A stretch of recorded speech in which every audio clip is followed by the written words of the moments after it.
जो हमारे साथ जुड़े हुए हैं, देखिए किस तरीके से यहाँ पर बयानबाजी लगातार चल रही है, लेकिन अभी पहले ही चरण का मतदान हुआ है। अखिलेश,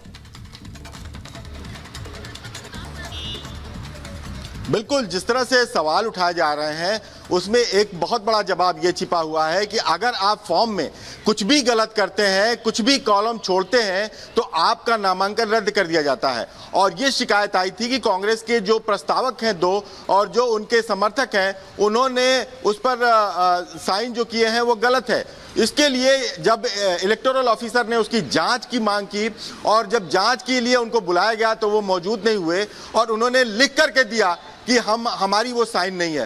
तो एक तरह से ये बड़ा फॉल्ट है, ये आधार है कि किसी का भी नामांकन रद्द कर दिया जाए। तमाम चुनावों में ऐसा होता है, लेकिन इसमें एक महत्वपूर्ण बात ये थी कि कांग्रेस के कैंडिडेट के हटते ही बाकी सारे कैंडिडेट्स ने अपने नाम वापस ले लिए। अब उसकी वजह क्या थी? अगर शिकायत की गई है तो इलेक्शन कमीशन जरूर उस पर जांच करेगा, लेकिन कभी कभी देखने में ऐसा होता है कि जो एक मजबूत प्रत्याशी होता है, आपने देखा होगा कि सूरत जो है बीजेपी का गढ़ है और वहां कभी बीजेपी को कोई शिकस्त नहीं दे पाया है। ऐसे में हो सकता है, ये कयास भी लगाए जा रहे हैं कि दूसरे कैंडिडेटों ने ये सोचा होगा कि अगर हम यहां लड़ते हैं तो हमारा यहां लड़ना किसी काम का नहीं है, क्योंकि ये काफी मजबूत कैंडिडेट है, काफी मजबूत पार्टी है। तो ये सारी चीजें अगर शिकायत की गई इलेक्शन कमीशन को तो इलेक्शन कमीशन जरूर इसकी जांच करेगा। इसके पीछे वजह क्या थी, जिन लोगों ने अपना पर्चा वापस लिया उनसे भी पूछताछ हो सकती है, उनसे भी बात हो सकती है और उसके बाद ही इलेक्शन कमीशन किसी निष्कर्ष पर पहुंच सकता है। लेकिन जो प्रोसेस है उसके तहत अगर सभी लोग नाम वापस ले लेते हैं, जो कैंडिडेट मैदान में है उसको निर्वाचित घोषित कर दिया जाता है और ये प्रोसेस के तहत हुआ। बिल्कुल, जो प्रोसेस है उसे पूरा किया गया और यहाँ पर बीजेपी के प्रत्याशी की जीत होती है। अखिलेश, बहुत बहुत शुक्रिया। फिलहाल बढ़ते अगली खबर की ओर, जो कि लखीमपुर खीरी से आ रही है, जहां जंगल में भीषण आग लगी है। और फिलहाल 2 मिनट में भारत का रुख कर लेते हैं।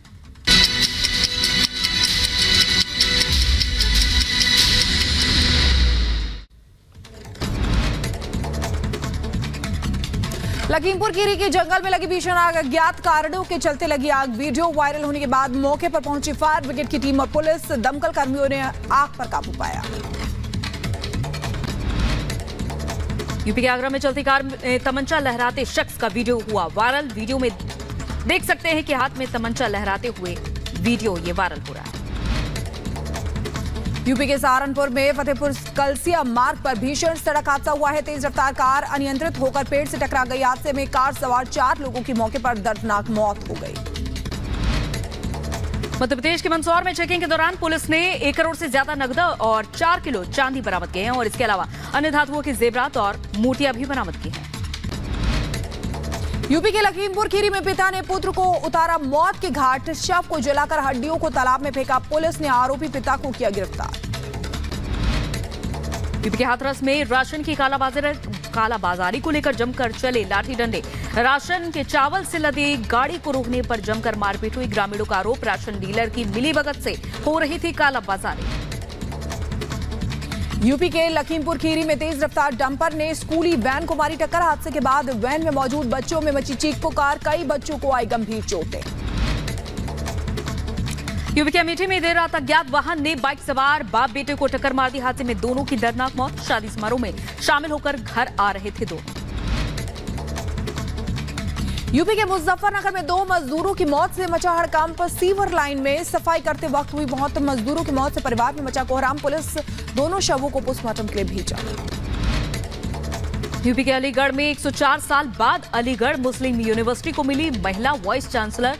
राष्ट्रपति द्रौपदी मुर्मू से मंजूरी मिलने के बाद नईमा खातून को कुलपति नियुक्त किया गया। राष्ट्रपति विश्वविद्यालय की विजिटर भी हैं। दक्षिण गोवा के कांग्रेस उम्मीदवार ने संविधान को लेकर दिया विवादित बयान। कांग्रेस नेता ने कहा कि गोवा पर थोपा गया भारत का संविधान। गोवा सीएम प्रमोद सावंत ने किया पलटवार, कहा कांग्रेस की सोच देश तोड़ने वाली है, कांग्रेस लोकतंत्र के लिए खतरा है। डीजी जो है वो साफ साफ क्लियर कह रहे हैं कि बड़ी एक मेडिकल टीम होती है और जेल में जो मेडिकल व्यवस्थाएं होती हैं वो भी अच्छी होती हैं और इंसुलिन के बारे में भी कह रहे हैं कि पहले ही दे दी गई थी।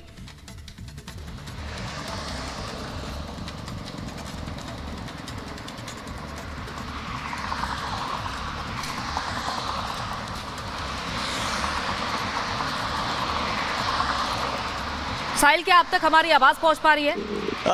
देखिए, बात की जाए इंसुलिन की, जैसे कि अभी सूत्रों के हवाले से ये जानकारी सामने आ रही है कि अरविंद केजरीवाल को तिहाड़ जेल के अंदर इंसुलिन दी गई क्योंकि उनका शुगर लेवल जो था वो लगातार बढ़ता जा रहा था। और ये बताया जा रहा है कि 370 के आसपास जो शुगर लेवल था वो पहुंच चुका था, इसलिए उनको इंसुलिन दी गई है। लेकिन इस पर आधिकारिक जो पुष्टि वो होना बाकी है, क्योंकि अभी डीजी तिहाड़ ने साफ तौर पर यह कहा था कि डॉक्टर पर डिपेंड करता है कि शुगर के पेशेंट को इंसुलिन समय पर देनी है, किस समय देनी है उनको इंसुलिन, किस समय नहीं देनी है। और रही बात मेडिसिन की, तो उन्होंने साफ तौर पर यही कहा कि हर जेल मैनुअल के आधार पे जो केमिस्ट शॉप है वो जेल के अंदर बनी हुई है और उसके अकॉर्डिंग जो डॉक्टर्स का जो पैनल तिहाड़ जेल के अंदर मौजूद होता है वो पूरी तरह रोजाना 24 घंटे जो है हर पेशेंट पे मॉनिटर रखता है। बात कीजिए रेफरल हॉस्पिटल की, दिल्ली के AIIMS hospital, Safdarjung hospital, DD hospital के जो बड़ा सीनियर डॉक्टर का जो पैनल है वो भी तिहाड़ जेल में पहुंचता है। वो उन पेशेंट्स की ज़्यादा चेकअप करता है जिनका शुगर लेवल हाई होता है। तो तिहाड़ डीजी ने यही जानकारी दी कि जैसे कि अरविंद केजरीवाल की जो शुगर लेवल थी वो बढ़ी, तो बीते दिनों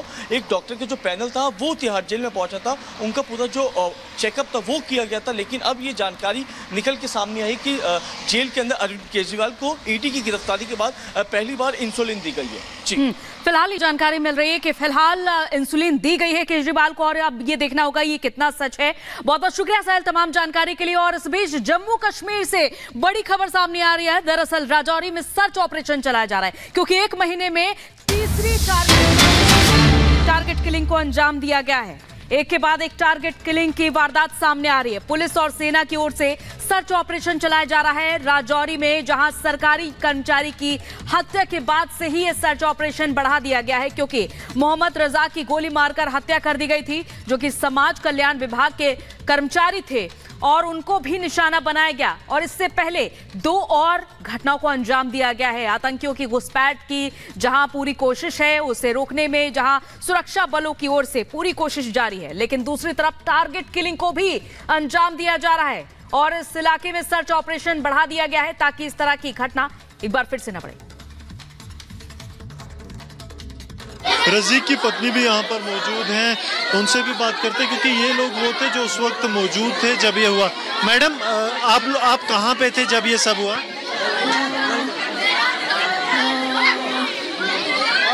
कहाँ पे थे जब ये हुआ? अंदर था सारा। अंदर थे? अंदर था। हुआ था, बता पाए? रोटी खा बैठा था मुझसे, बाहर आया है 2 बंदा आए हैं, टीओ वाला लाल सेन, ये पार्टी का बंदा आया है, टीओ वाला बाहर बुलावे लाल सेन। वो रोटी खा कहने लगा तू रो कौन चले नाल हुए गई, कहने लगा रोटी बनाओ, तब रोटी बनाओ, हम पार लो अंदर खोलो है बंद है, हम उस अंदर चले हैं, तब रोटी बनाओ। अभी कहने लगा रोटी बनाओ, 15 बंदा ही जिसला 15 बंदा क्यों ला मगर हुई दौड़ी में क्यों 15 टीओ वाला नहीं होने लगा। मगर दौड़ी गेट तर बे तू ले अबू ना गेट होना पता नहीं लगो, हम गेट तर गया लगा गेट बंद होगा ही नहीं था, जिचर पूछता आगे मार गया। मैडम, उन लोगों को आपने देखा था जो 2 लोग आए थे, कहते उनके पास हथियार थे? देखे एक को देखा था? एक देखे। उनके पास क्या था? हथियार, बैग कुछ था?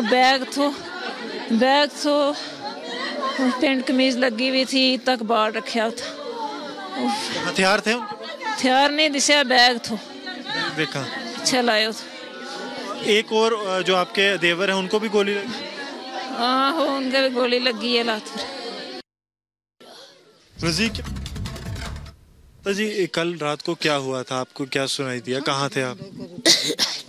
कल दिहाड़ी बच्चों मेरा ड्यूटी थो रजौरी, रात कल दिहाड़ी थो के धर्मशाल में उतो आयो ड्यूटी तो आयो कार आयो इत आन का जान दी है परम सीध में देगा मुर्गा खादी रोटी खा के एक बंदो आयो, लोगों कहने बाहर कोई बंदा आया हुआ है तो तुमने सदे लगा।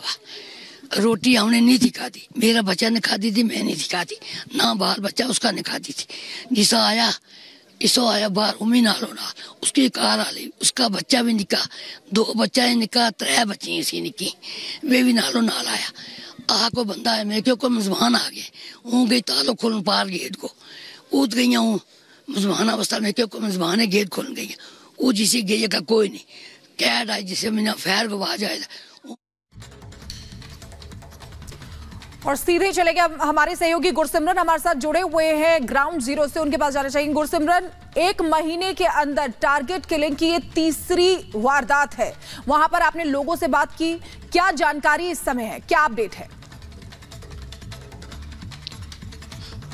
देखिए, इस वक्त हम शाहदरा शरीफ में मौजूद हैं जहां ये वाकया सामने आया है। रिपब्लिक मीडिया नेटवर्क इकलौता ऐसा चैनल है जो ग्राउंड जीरो पर मौजूद है और यहां से हम आपको लगातार सर्च ऑपरेशन के विजुअल्स भी दिखा रहे हैं। जम्मू कश्मीर पुलिस, भारतीय सेना, स्पेशल ऑपरेशंस ग्रुप और इसी के साथ कुछ और सुरक्षा बलों के दस्ते जो हैं वो यहां पर आए हैं। आप देखिए, सीआरपीएफ के जो अतिरिक्त दस्ते हैं उन्हें बुलाया गया है क्योंकि इन ऑपरेशंस को इंटेंसिफाई किया जा रहा है। पूरे इलाके में कॉर्डन लगाया जा रहा है। आप देखिए किस तरह से अतिरिक्त सुरक्षा बल, इससे पहले भारतीय सेना और जम्मू कश्मीर पुलिस भी आई थी, अब जो सीआरपीएफ है उसकी अतिरिक्त जो कंपनियां हैं वो यहां पर पहुंच रही हैं ताकि पूरे इलाके को कॉर्डन में लिया जा सके। क्योंकि आप देखिए, वो ठीक ये जो पहाड़ी पे पूरा इलाका आपको दिख रहा है, इस पूरे इलाके को कॉर्डन में लिया जाना है क्योंकि माना जा रहा है कि जो संदिग्ध आतंकी थे, पुलिस के अगर जो एक वक्तव्य जारी किया गया उसकी माने तो एक फायरिंग का इंसिडेंट हुआ है जिसमें कि जो अटैकर्स थे, जो हमलावर थे, उनको ढूंढने की कोशिश की जा रही है। ठीक सामने आप वो घर देखेंगे तो वो घर है जो रजीक का, जिसे कि निशाना बनाया गया।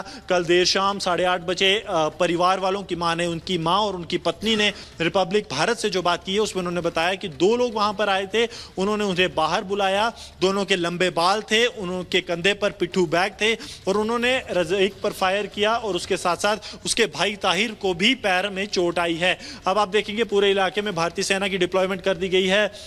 जिस कोने पे भी सरजीवन जो है ये कैमरा लेकर जाएंगे, आपको वहां पर सुरक्षा बलों की बड़ी तैनाती देखने को मिलेगी क्योंकि इलाके में खतरा जो है वो खत्म नहीं हुआ है, खतरा अभी भी जारी है और लगातार ये कोशिश की जा रही है सुरक्षा बलों की तरफ से कि उन हमलावरों को जल्द से जल्द पकड़ा जाए। और यही कारण है कि अतिरिक्त सुरक्षा बल हर मिनट यहां पर पहुंच रहे हैं। वहां पर आप देखेंगे तो एसओजी की टीम्स जो है वो लगातार ऊपर की तरफ जा रही हैं एडिशनल रीइंफोर्समेंट को लाने के लिए। उसके बाद उन्हें वापस भेजा जा रहा है। तमाम आला अधिकारी पुलिस के जो हैं वो माना जा रहा है कि अगले चंद मिनटों में ही यहां पर होंगे। जिला के जो अधिकारी हैं, बिल्कुल गुरसिमरन, आप ग्राउंड से रिपोर्टिंग कर रहे हैं और हम देख पा रहे हैं कि किस तरीके से जो जानकारी है आप वहां पर दे रहे हैं। बहुत बहुत शुक्रिया हमारे साथ जुड़ने के लिए। और इसी बीच एक और बड़ी खबर अपने दर्शकों को बता दें कि तेजस्वी यादव ने पप्पू पर बड़ा हमला बोला है।